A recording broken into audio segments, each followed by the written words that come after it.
नमस्कार मित्रांनो, मी शैकी वकील. आजच्या व्हिडिओमध्ये महत्त्वाचे आपण सायटेशन आणि घटना पाहतो. मित्रांनो, नकाशे आणि आराखडे हे शासनाच्या प्राधिकरणाद्वारे तयार केलेले असतात आणि सदर नकाशे आणि आराखडे मेहरबान कोर्टामध्ये सही शिक्क्यानिशी ज्या व्यक्तीचे अधिकार असतात त्यांच्या सही शिक्क्यानिशी जर मेहरबान कोर्टामध्ये जर हजर केले तर ते कोर्ट गृहीत धरीत असतात.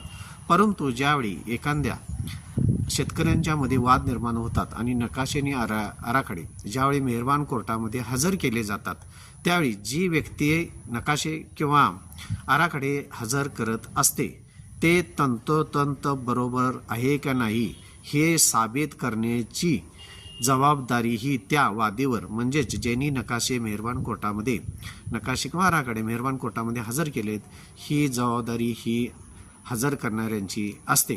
त्यावरून एक महत्त्वाचं सायटेशन आपण मित्रांनो पाहूया. किसनलाल माणिकचंद राठी विरुद्ध दिनकर यशवंत पाटील 2004-5 MHLJ 420. सदर सायटेशननुसार असं दिसून आलेलं आहे की मेहरबान कोर्टामध्ये एखादा नकाशा किंवा आराखडा हजर करत असताना जरी शासनाच्या दृष्टिकोनातून कोर्ट योग्य व तंतोतंत असं गृहीत धरत असलं तरीसुद्धा जी व्यक्ती मेहरबान कोर्टामध्ये नकाशा हजर करत असते किंवा आराखडा हजर करत असते त्यांनी ते तंतोतंत असल्याचं साबित करण्याची जबाबदारी त्या व्यक्तीवर असते असं ह्या सायटेशननुसार दिसून आलेलं आहे.